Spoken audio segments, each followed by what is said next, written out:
Good day mga ka-backyard. Bale, may isi-share lang ako sa inyo, no? Reality check tayo. Hindi lahat ng na-isolate ay nagsasucess. Makita nyo to, halos 2 months ko siyang binantayan, tinabi. Pero, nung chinek ko, ito, yan. Wala siyang pinisa. Walang railings yan.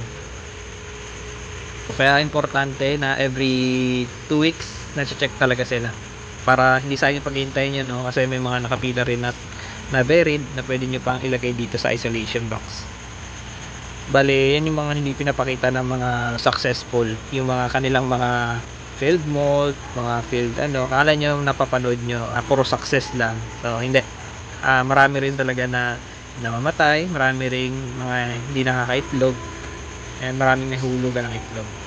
So, hindi lahat ng napapanood natin ay totoo. So, experience talaga. So, yun lang. Share ko lang sa inyo. Bye.